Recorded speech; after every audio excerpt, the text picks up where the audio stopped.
যেভাবে করে ছাত্রদের উপর গুলি বর্ষণ করা হয়েছে, সেটি যেই করুক, পুলিশ করুক আর সেই ষড়যন্ত্রকারীরাই করুক অথবা অন্য কেউ স্নাইপার দিয়ে করুক, বাংলাদেশের ছাত্রদেরকে হত্যা করা হয়েছে। তারা বাংলাদেশের মানুষ, সরকার হিসেবে সেই দায়িত্ব আওয়ামী লীগের ছিল, তারা সেটি পালন করতে ব্যর্থ হয়েছে এবং মানুষ তার বিরুদ্ধে রুখে দাঁড়িয়েছে, যার পরিণতিতে আজকে বাংলাদেশে এই নৈরাজ্য, এই অরাজকতা।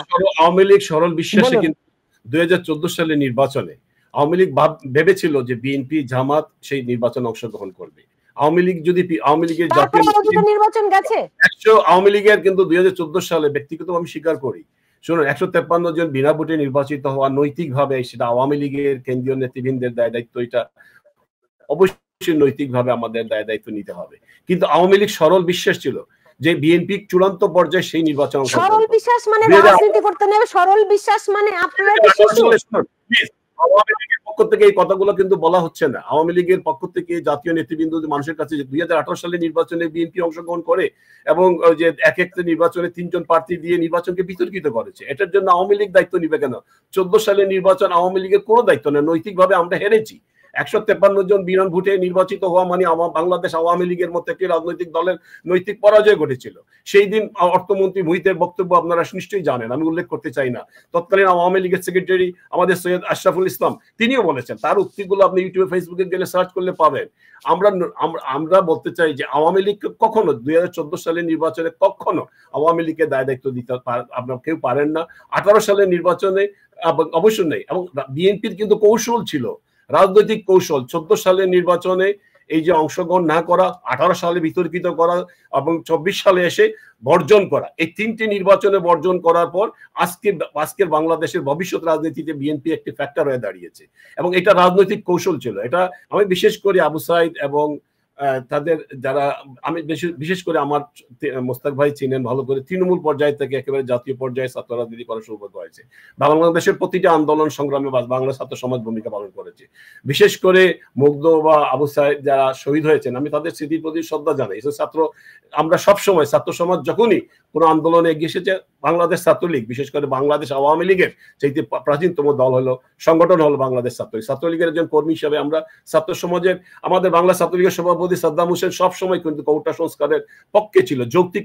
সে সবসময় এখন পর্যন্ত সে ইউটিউব ফেসবুকে প্রতিদিনই আসছে, সেই ছাত্র সমাজের যৌক্তিক দাবির পক্ষে ছিল। সেখানে আমরা কখনোই এই কোটার আন্দোলনের বা কোটা সংস্কারের বিরুদ্ধে ছিলাম না।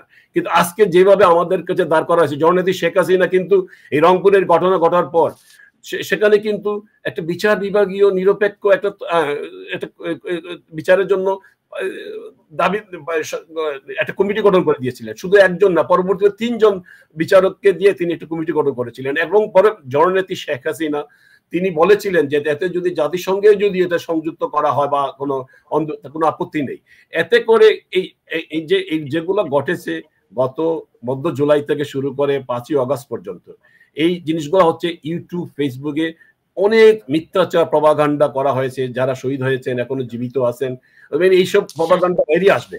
আমি আপনার ঠিক, ইউটিউব ফেসবুকে অনেক প্রপাগান্ডা হয়েছে, অনেক কিছু হয়েছে, আমি এগ্রি।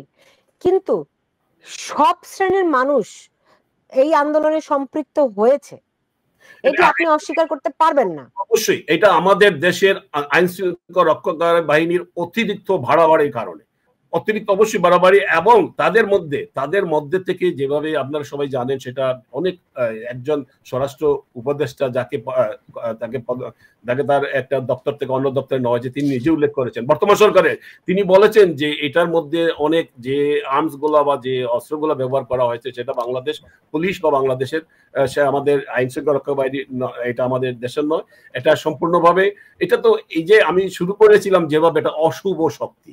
আপনার কি মনে হয় না আপনি শুধুমাত্র আওয়ামী লীগের নেতা কর্মীদের কথা বলছেন? বাংলাদেশের পুরো মানুষ, সব মানুষ আজকে আতঙ্কিত। আপনি সব মানুষের কথা আওয়ামী লীগ ভুলে গেছে, শুধু আওয়ামী লীগের নেতা কর্মীদের কথাই তারা মনে করছে?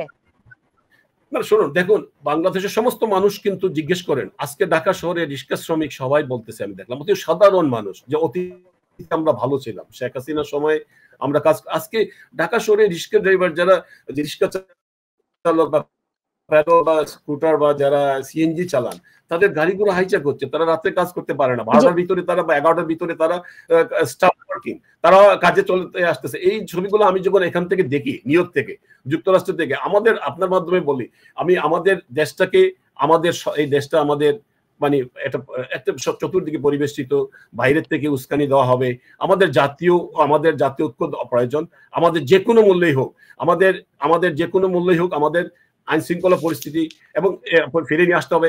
এবং বর্তমান যে অন্তর্বর্তীকালীন সরকার, এটা কিন্তু অবৈধ, অনির্বাচিত, অগণতান্ত্রিক সরকার, এবং তাদের দায়িত্বই ছিল, যদিও সাংবিধানিক ভাবে তাদের কোনো অধিকার নেই, তাদের অন্যতম প্রধান দায়িত্ব হলো একটি অবাধ, সুস্থ, নিরপেক্ষ নির্বাচন আয়োজন করা এবং বাংলাদেশের আইন শৃঙ্খলা রক্ষা করা। কিন্তু এই দুইটি কাজই আইন শৃঙ্খলা রক্ষা করতে সম্পূর্ণ ব্যর্থ আজ পর্যন্ত ব্যর্থ হতে চলেছেন, চরম ব্যর্থতা। যেটা 53 বছরে বাংলাদেশ অর্জন করেছিলাম, আমরা অনেক পিছনে চলে গিয়েছি।